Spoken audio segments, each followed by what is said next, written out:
Hello दोस्तों, भाई good morning, नमस्कार, आदाब, सत श्री अकाल, वेलकम, सुस्वागतम। आप सभी लोगों का हार्दिक इस्तकबाल है, हार्दिक अभिनंदन है दोस्तों हमारे इस यूट्यूब चैनल पर। तो दोस्तों, जैसा कि आप सभी लोगों को पता होगा, हमने भारत को जाने श्रृंखला प्रारंभ की थी और इस श्रृंखला में हमने पढ़ने और पढ़ाने का काम किया था अपने भारत के हर एक स्टेट के बारे में दोस्तों। और उन्हीं स्टेट के बारे में पढ़ते पढ़ते हम लोगों ने आज मध्य प्रदेश के पास पहुंचे दोस्तों। और हम लोग आज मध्य प्रदेश के बारे में जानेंगे। मध्य प्रदेश से अक्सर हमारे एग्जाम में कुछ क्वेश्चन पूछे जाते हैं। हालांकि मध्य प्रदेश रिलेटेड जो भी एग्जाम्स होते हैं दोस्तों, जैसे Madhya Pradesh police, MP police वगैरह हुआ, एमपीएससी हुआ और पीसीएस वगैरह का जो भी एग्जाम एमपी से रिलेटेड होता है दोस्तों, उसमें इस मध्य प्रदेश से रिलेटेड काफी सारे क्वेश्चन पूछे जाते हैं। और हमारे जो हम लोग एग्जाम्स होते हैं, उन सभी एग्जाम्स में हमारे मध्य प्रदेश से जुड़े कुछ सवाल पूछे जाते हैं। तो आइए हम लोग आज उन्हीं तथ्यों को डिस्कस करेंगे। तो जैसे कि आप लोगों को पता होगा, मध्य प्रदेश हमारे भारत के एकदम सेंटर यानी कि मध्य में स्थित है दोस्तों। इसीलिए इसका नाम शायद मध्य प्रदेश पड़ा है दोस्तों। मध्य प्रदेश हमारे भारत के एकदम सेंटर में है, यानी कि ये हमारे भारत के केवल और केवल स्टेटों से बाउंड्री शेयर करता है। ये कभी किसी भी इंटरनेशनल बाउंड्री यानी किसी भी देश से बाउंड्री अपनी शेयर नहीं करता। ये हमारे मध्य प्रदेश एक ऐसा डिस्ट्रिक्ट है, स्टेट है दोस्तों। मध्य प्रदेश एक ऐसा राज्य है जो चारों तरफ से स्टेट यानी कि अपने भारत के राज्यों से घिरा हुआ है और एकदम भारत के एकदम बीचों बीच में स्थित है। और मध्य प्रदेश का गठन 1 नवंबर 1956 है दोस्तों, 1956 है। 1956 को 1 नवंबर 1956 को हुआ था और 1 नवंबर सन 2000 तक दोस्तों, 1 नवंबर सन 2000 तक ये जो मध्य प्रदेश है, हमारे भारत का सबसे बड़ा लार्जेस्ट स्टेट माना जाता था। क्योंकि दोस्तों इस समय ये जो हमारा आज का छत्तीसगढ़ है दोस्तों, आज का छत्तीसगढ़ हमारे मध्य प्रदेश से कट कर, मध्य प्रदेश के 16 जिलों को काट कर छत्तीसगढ़ नामक एक अलग स्टेट बना दिया गया था। उससे पहले दोस्तों 1 नवंबर सन 2000 से पहले ये जो मध्य प्रदेश हमारे भारत का सबसे बड़ा राज्य हुआ करता था। लेकिन दोस्तों छत्तीसगढ़ के अलग हो जाने के कारण मध्य प्रदेश सेकंड नंबर का यानी कि दूसरे नंबर का सबसे बड़ा राज्य हो गया है। अब पहले नंबर पर दोस्तों राजस्थान, हम लोग पहले नंबर पर राजस्थान को देखते हैं क्षेत्रफल की दृष्टि से।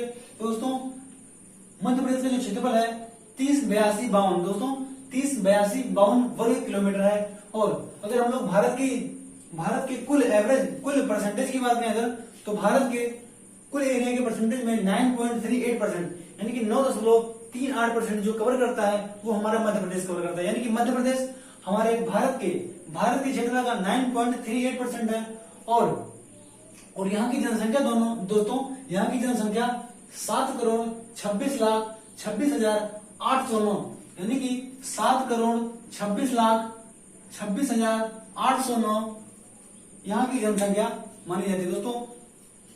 और यहाँ का जो घनत्व यानी कि मध्य प्रदेश का जो औसत घनत्व है दोस्तों, मध्य प्रदेश का औसत घनत्व आप सभी लोग देख रहे होंगे 236 वर्ग किलोमीटर। यानी कि यहाँ पर 1 किलोमीटर में दोस्तों, यहाँ पर 1 वर्ग किलोमीटर में केवल और केवल 236 लोग ही निवास करते हैं दोस्तों। और जनसंख्या की बात आए तो जनसंख्या की दृष्टि से पूरे मध्य प्रदेश का यानी कि एमपी का सबसे बड़ा जो जिला है दोस्तों, एमपी का सबसे बड़ा जिला इंदौर को माना गया दोस्तों। ये जो इंदौर है, ये इंदौर मध्य प्रदेश का जनसंख्या की दृष्टि से सबसे बड़ा जिला है। और दोस्तों अगर हम क्षेत्रफल की दृष्टि से बात करें दोस्तों, तो मध्य प्रदेश का जो सबसे बड़ा जिला है क्षेत्रफल की दृष्टि से वो छिंदवाड़ा है दोस्तों। छिंदवाड़ा मध्य प्रदेश का क्षेत्रफल की दृष्टि से सबसे बड़ा जिला माना गया है दोस्तों। ये जो एमपी का मैप हमने बनाया है, ये मध्य प्रदेश का जो मैप हम आप लोगों के सामने बना रखा है दोस्तों, ये डिवीजन के आधार पर दोस्तों, ये मंडलों यानी डिवीजन यानी मंडल के आधार पर हमने बनाया है दोस्तों।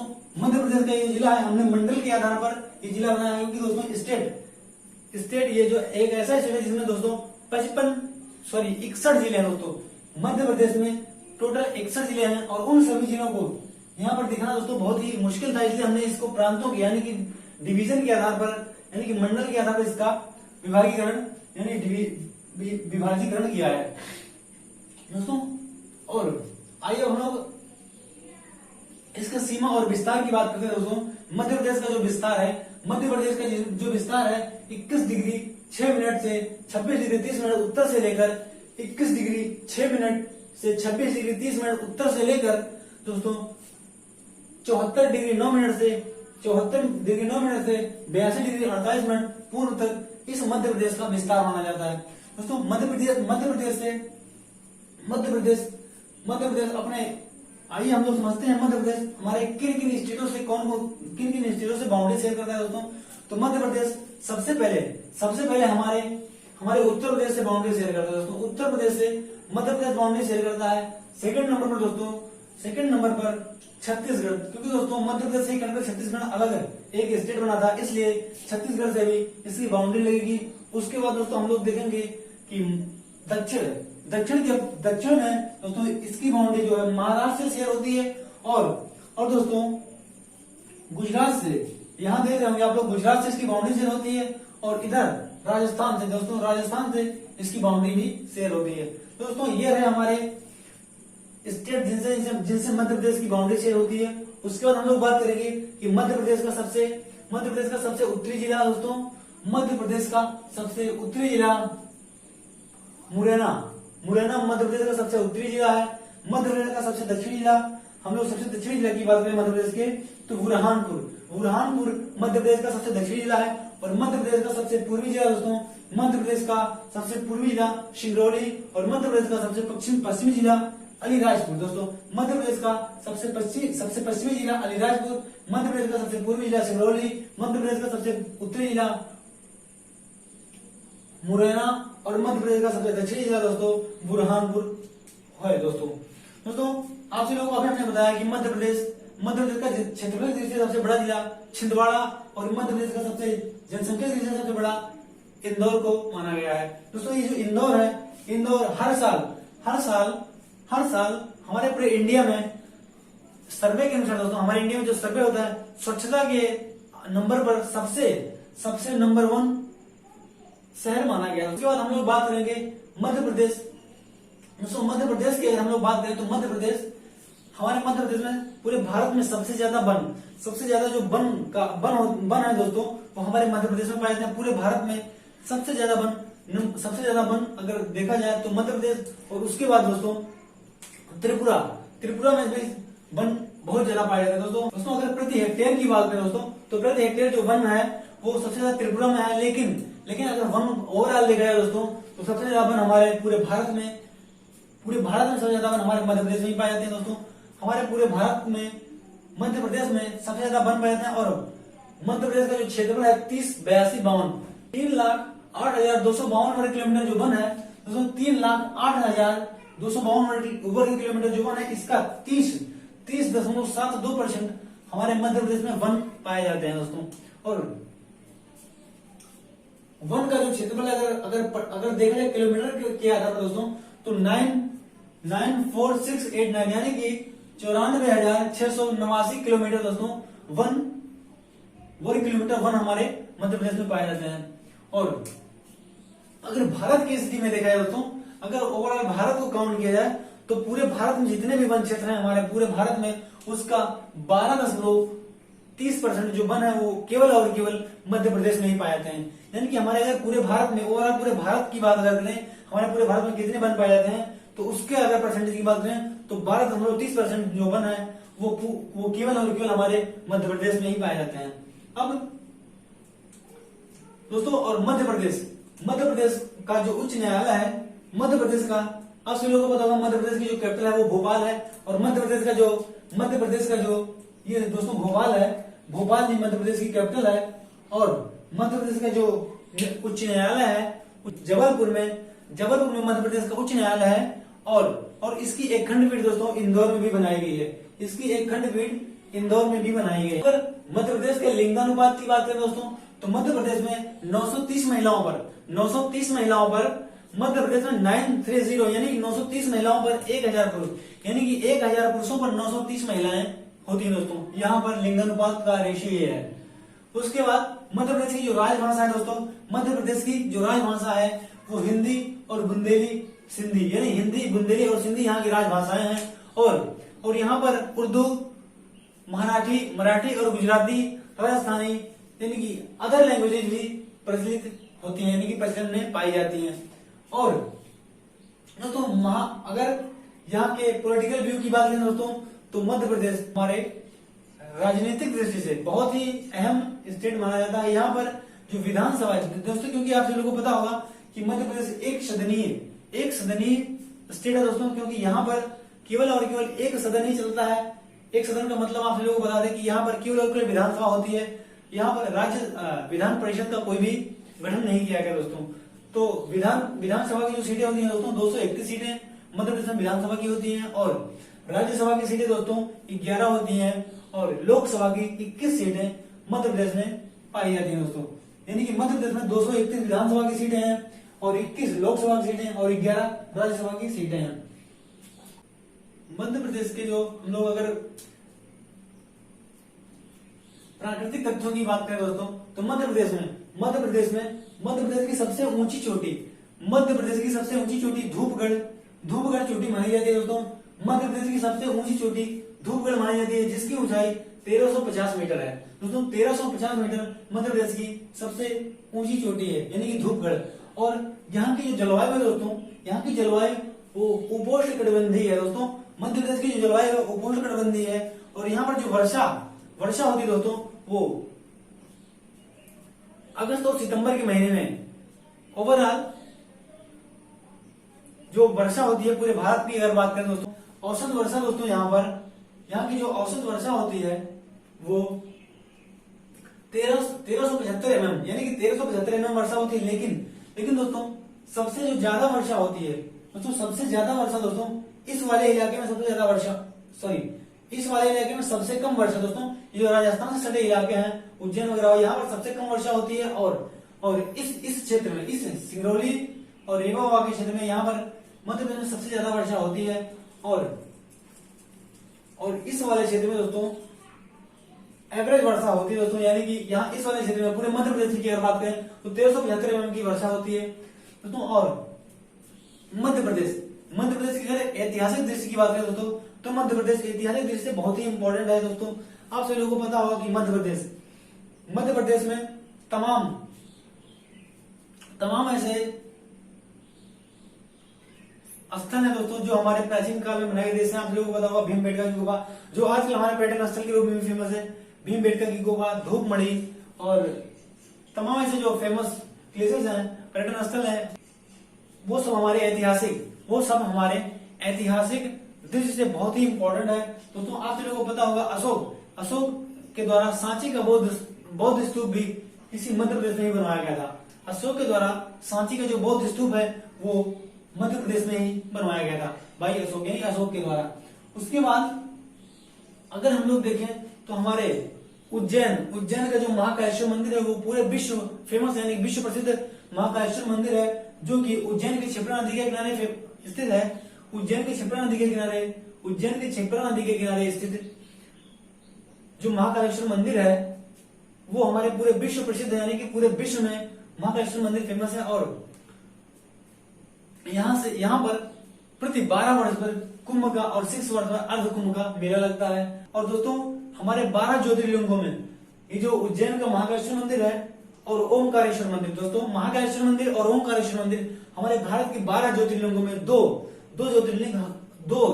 ज्योतिर्लिंग हमारे मध्य प्रदेश के उज्जैन में स्थित है दोस्तों। ये उज्जैन जो है वो क्षिप्रा नदी के किनारे स्थित है, और जो क्षिप्रा नदी है हमारे भारत की प्रसिद्ध, यानी कि प्रसिद्ध पवित्र नदियों में एक नदी मानी जाती है। क्षिप्रा नदी है हमारे भारत की प्रसिद्ध और पवित्र नदियों में से एक मानी जाती है दोस्तों। उसके बाद हम लोग बात करेंगे भारत में मध्य प्रदेश की जो प्रमुख नदी है दोस्तों, नर्मदा नदी भारत के मध्य प्रदेश की सबसे फेमस रिवर है, जिसकी लंबाई दोस्तों मध्य प्रदेश में 1312 किलोमीटर है। और इसकी सहायक नदी है दोस्तों मध्य प्रदेश की नर्मदा नदी की जो सहायक नदी है तवा, मनचा, शक्कर, देवना और सोनभद्र। तवा, मनचा, शक्कर, देवना और सोनभद्र दोस्तों इस नर्मदा की सहायक नदी है। और मध्य प्रदेश की दूसरी नदी दोस्तों ताप्ती नदी हुई, नर्मदा। दोस्तों ये जो नर्मदा नदी है, ये जो नर्मदा नदी है दोस्तों, ये आपके नर्मदा के दरार घाटी के मध्य से बहती है दोस्तों। और इस नर्मदा नदी को उत्तर और दक्षिण भारत का उत्तर और दक्षिण भारत की सीमा रेखा के नाम से भी जाना जाता है। यानी कि ये जो नर्मदा नदी है, ये नर्मदा नदी दरार घाटी से होकर पश्चिम की तरफ बहती है दोस्तों, इस साइड में बहती है, इस साइड में, और इसी नदी को हम लोग उत्तर और भारत की डिवाइडिंग लाइन के नाम से भी जानते हैं। यानी कि इसी नर्मदा नदी से हमारे उत्तर और दक्षिण भारत का विभाजन होता है, और उसी के समांतर यानी कि दरार घाटी के समांतर ये ताप्ती नदी है, नर्मदा नदी के समांतर दरार घाटी में ताप्ती नदी भी बहती है। और यहाँ की प्रमुख नदियां चंबल, क्षिप्रा, बेतवा, काली सिंधी, धसम और केन यहाँ की प्रमुख नदियां हैं दोस्तों। यहाँ की जो प्रमुख नदी सोन, जिसे हम टोंस नदी के नाम से जानते हैं, यही इसी नदी पर मध्य प्रदेश का सबसे ऊंचे जलप्रपात भी स्थित है दोस्तों। ये जो सोन नदी है, ये मध्य प्रदेश की गंगा की यानी कि गंगा की सबसे बड़ी सहायक नदी हम लोग टोंस यानी सोन नदी को भी मानते हैं दोस्तों। सोन नदी को गंगा की, मध्य प्रदेश की गंगा की सबसे बड़ी सहायक नदी के नाम से भी जाना जाता है दोस्तों। और हम लोग अगर बात करें कि आप सभी को अभी हमने बताया कि मध्य प्रदेश में सबसे ज्यादा वन क्षेत्र है, और इसीलिए दोस्तों यहाँ पर तमाम नेशनल पार्क, राष्ट्रीय उद्यान और वन्यजीव संरक्षण, वन्यजीव अभ्यारण्य बनाए गए दोस्तों, बायोस्फीयर रिजर्व भी बनाए गए दोस्तों। तो आइए हम लोग बात करते हैं यहाँ के कौन कौन से प्राणी उद्यान है, कौन कौन से वन्यजीव अभ्यारण्य है, कौन कौन से बायोस्फीयर रिजर्व है दोस्तों। उन सभी के बारे में हम लोग बात करेंगे दोस्तों।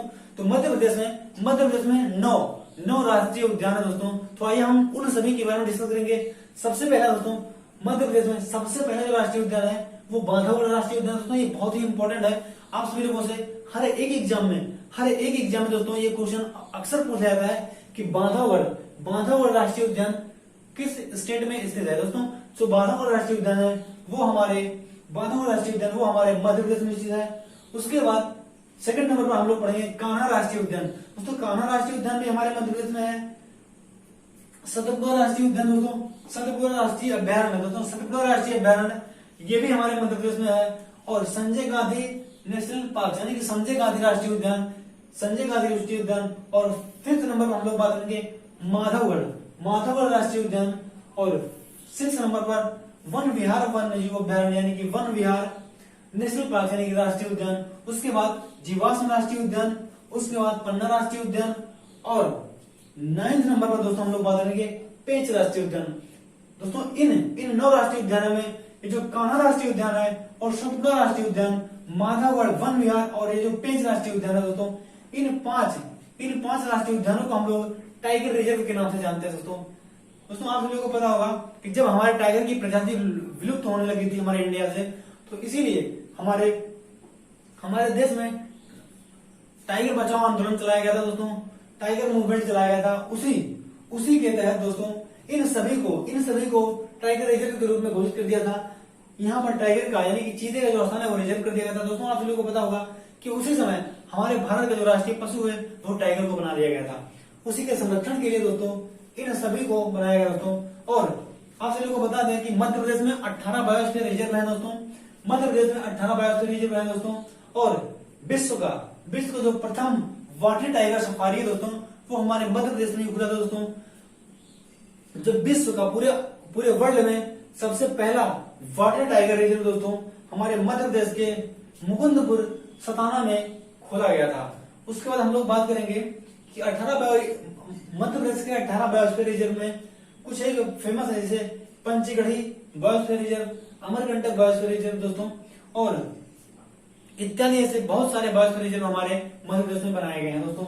और चंबल अभ्यारण्य में हम लोग घड़ियाल, मगरमच्छ, कछुआ इत्यादि के संरक्षण के लिए दोस्तों चंबल राष्ट्रीय उद्यान बनाया गया दोस्तों। मध्य प्रदेश के कुछ एक जो फेमस स्थल है उनको यूनेस्को की वर्ल्ड हेरिटेज साइट में दोस्तों लिया गया था दोस्तों। तो आइए हम लोग उन सभी के बारे में बात करेंगे दोस्तों।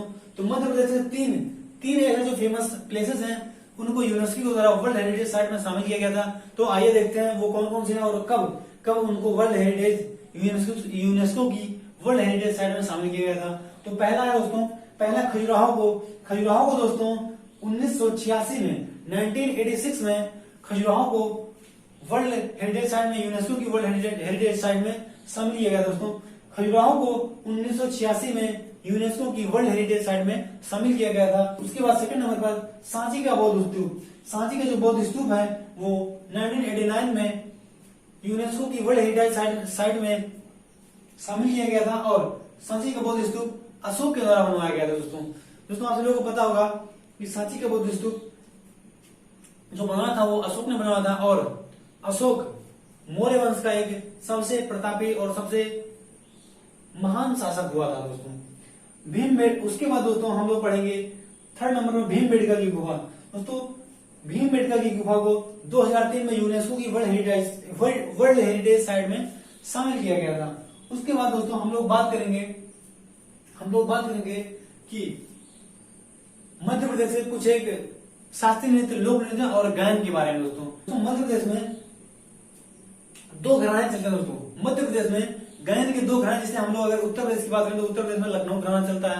दोस्तों इसी प्रकार मध्य प्रदेश में महर घराना और ग्वालियर घराना, दो घराने, गायन के दो घराने चलते हैं, जिसे हम लोग महर घराना और ग्वालियर घराने के नाम से जानते हैं। दोस्तों और मध्यकालीन बात करें दोस्तों, मध्यकाल से ही हमारे मध्य भारत यानी कि मध्य प्रदेश का गायन में अत्यंत योगदान रहा है। और यहाँ के मध्यकालीन दो फेमस गायक दोस्तों, नंबर 1 तानसेन और नंबर 2 पर बैजू बावरा। आप लोगों ने इन लोगों का नाम भी सुना होगा, लेकिन तानसेन का जो जन्म स्थल है वो मध्य प्रदेश है और बैजू बावरा का भी जन्म स्थल दोस्तों आप लोगों को बता दें कि मध्य प्रदेश में ही माना जाता है। और दोस्तों मध्य प्रदेश में कुछ फेमस और चर्चित व्यक्तियों की बात करें तो दोस्तों जो किशोर कुमार है, दोस्तों किशोर कुमार का जन्म स्थल भी मध्य प्रदेश में माना जाता है।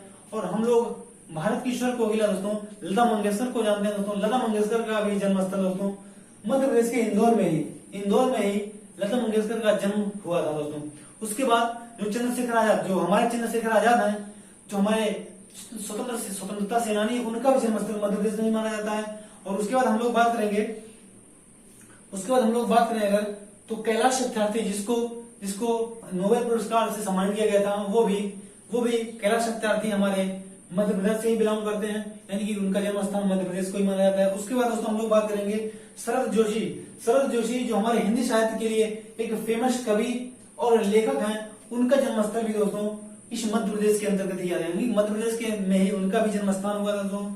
और उसके बाद हम लोग बात करेंगे जो हमारे फेमस फिल्म अभिनेता यानी कि अर्जुन रामपाल है, उनका भी जन्म स्थान दोस्तों मध्य प्रदेश में ही है। नेक्स्ट नंबर पर हम लोग बात करेंगे जो हमारी जया बच्चन, अमिताभ बच्चन की जो वाइफ है जया बच्चन जो एक अभिनेत्री हैं, उनका जन्म स्थान भी दोस्तों इसी मध्य प्रदेश में ही हुआ था।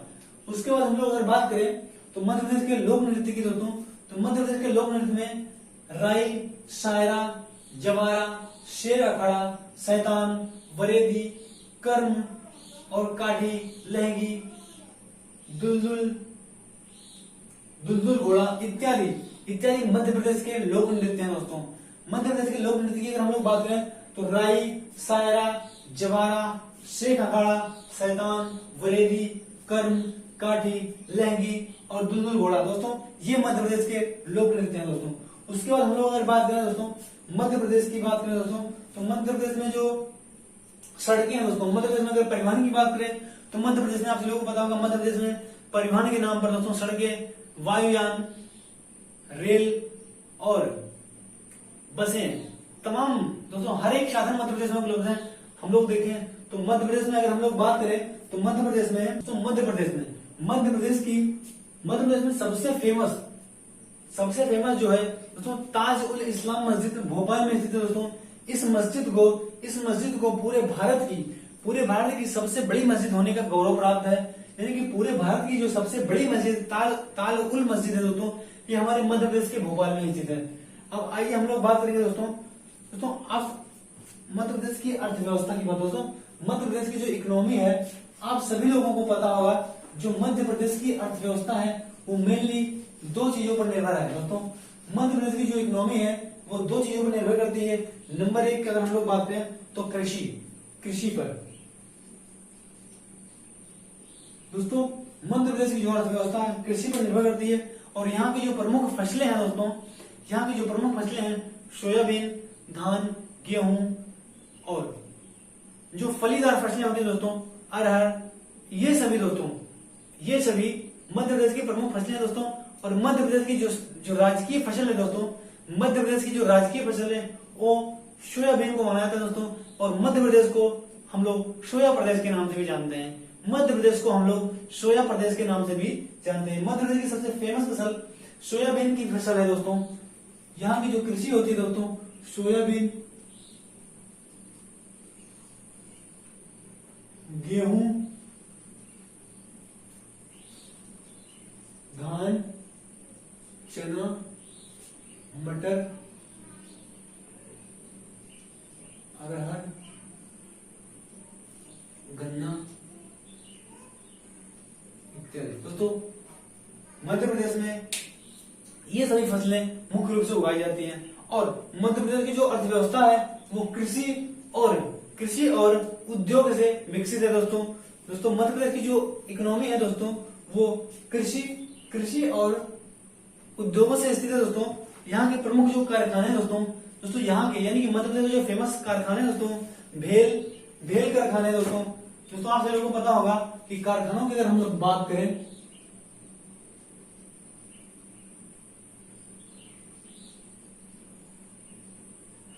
दोस्तों, नेपानगर पेपर मिल्स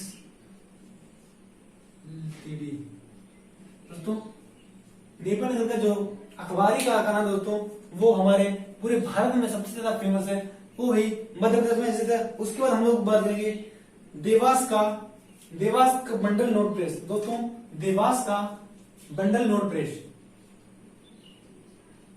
अगला कारखाना हम लोग बात करेंगे देवास का बंडल नोट प्रेस दोस्तों। और नेक्स्ट नंबर की अगर हम लोग बात करें दोस्तों, तो नेक्स्ट नंबर की अगर हम लोग बात करें तो तीमचा की अक्लायड फैक्ट्री दोस्तों, तीमच की अक्लायड फैक्ट्री, तीमच की अक्लायड फैक्ट्री।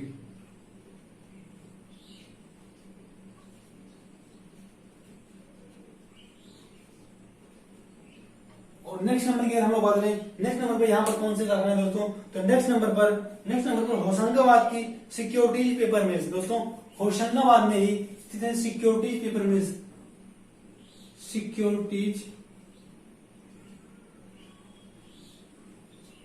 पेपर मिल्स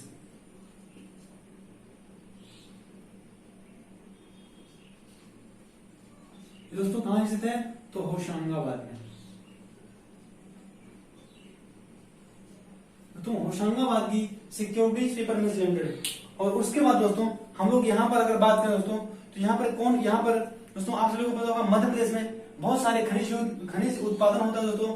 और मध्य प्रदेश में ही दोस्तों हमारे मध्य प्रदेश में हीरे का सबसे ज्यादा उत्पादन दोस्तों मध्य प्रदेश में होता है। और मध्य प्रदेश की जो हीरे की खान है दोस्तों, मध्य प्रदेश की हीरे की खान पन्ना के नाम से जानते हैं दोस्तों। जो मध्य प्रदेश में हीरे की खान है, हीरे की खान को हम पन्ना के नाम से जानते हैं। और मध्य प्रदेश में फेमस जो खनिज है दोस्तों, हीरा, तांबा इत्यादि, डोलेमाइट दोस्तों, बालघाट का बॉक्साइट और दोस्तों बालघाट का बॉक्साइट, तांबे और डोलामाइट और चाइना क्ले दोस्तों, चाइना क्ले ये सभी दोस्तों हमारे मध्य प्रदेश की फेमस खनिज हैं। और इसी से दोस्तों हमारे मध्य प्रदेश की जो अर्थव्यवस्था है वो बनी रहती है दोस्तों। और अब हम लोग बात करेंगे मध्य प्रदेश के राजकीय पुष्प इत्यादि के बारे में दोस्तों। मध्य प्रदेश का जो राजकीय पुष्प है, राजकीय पुष्प दोस्तों, मध्य प्रदेश का जो राजकीय पुष्प है सफेद लिली दोस्तों। और मध्य प्रदेश का राजकीय पुष्प सफेद लिली है। और मध्य प्रदेश का राजकीय वृक्ष बरगद है दोस्तों। मध्य प्रदेश का राजकीय वृक्ष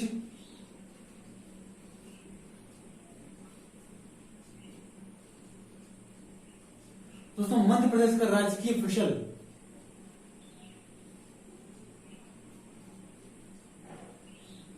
सोया दोस्तों, मध्य प्रदेश का राजकीय फसल सोयाबीन है। और मध्य प्रदेश का जो राजकीय पंछी है वो दूधराज। दोस्तों मध्य प्रदेश का जो राजकीय पंछी है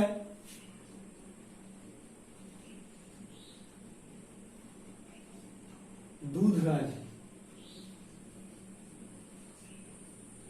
और नेक्स्ट नंबर की अगर हम लोग बात करें दोस्तों, तो नेक्स्ट नंबर पर मध्य प्रदेश का जो राजकीय पशु है, मध्य प्रदेश का जो राजकीय पशु है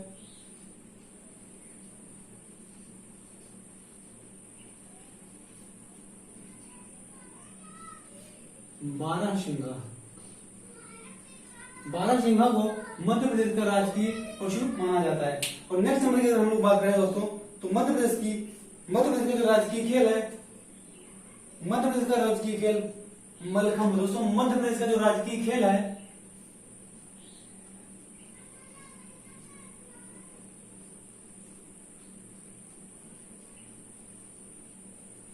मलखंभ। दोस्तों मलखंभ को मध्य प्रदेश का राजकीय खेल माना जाता है दोस्तों। और मध्य प्रदेश के जो प्रथम सीएम है, यानी कि मध्य प्रदेश के दोस्तों, मध्य प्रदेश के प्रथम सीएम रविशंकर। प्रथम सीएम तो रविशंकर।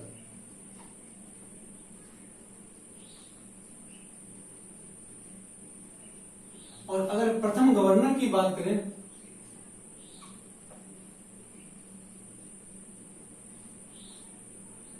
पट्टाभी सीतारमैया।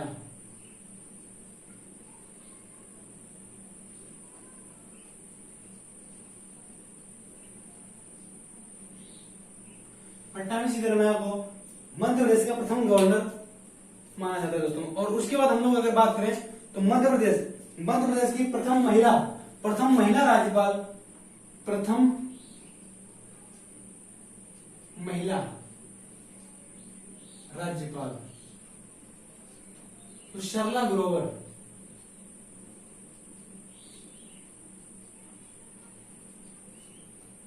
दोस्तों ये रहा मध्य प्रदेश। दोस्तों मध्य प्रदेश का राजकीय पुष्प है लिली, सफेद लिली। दोस्तों मध्य प्रदेश का जो राजकीय पुष्प है वो सफेद लिली है। और मध्य प्रदेश का जो राजकीय वृक्ष है वो बरगद है। और मध्य प्रदेश की राजकीय फसल सोया है, क्योंकि आप लोगों को पता था जो सोयाबीन है वो मध्य प्रदेश में सबसे अधिक मात्रा में उगाई जाती है। और मध्य प्रदेश का जो राजकीय पंछी है वो दूध राज है। और मध्य प्रदेश का जो राजकीय पशु है वो बारहसिंघा को माना गया है। और मध्य प्रदेश का जो राजकीय खेल है वो मलखंभ को मध्य प्रदेश का राजकीय खेल माना गया है। और मध्य प्रदेश के पहले सीएम रविशंकर प्रसाद। और मध्य प्रदेश के पहले गवर्नर की बात करें तो पट्टाभी सीतारमैया को मध्य प्रदेश का पहला गवर्नर माना गया है। 1956 में जब मध्य प्रदेश का गठन हुआ था तो हमारे पहले गवर्नर यानी कि पहले राज्यपाल मध्य प्रदेश के पट्टाभी सीतारमैया को बनाया गया था। और उसके बाद हम लोग बात करें दोस्तों, तो उसके बाद मध्य प्रदेश की जो प्रथम महिला गवर्नर है दोस्तों वो सरला ग्रोवर को माना गया है। तो दोस्तों आई होप आप सभी लोगों को इस वीडियो से बहुत कुछ सीखने को मिला होगा। और इस वीडियो से आप सभी लोगों को बहुत कुछ सीखा भी होगा। तो दोस्तों आई होप आप सभी लोगों को ये वीडियो पसंद आया होगा। और अगर वीडियो पसंद आया होगा दोस्तों वीडियो को लाइक करना, शेयर करना और हमारे चैनल को सब्सक्राइब कर देना। दोस्तों वीडियो देखने के लिए दोस्तों धन्यवाद। आपका दिन शुभ हो।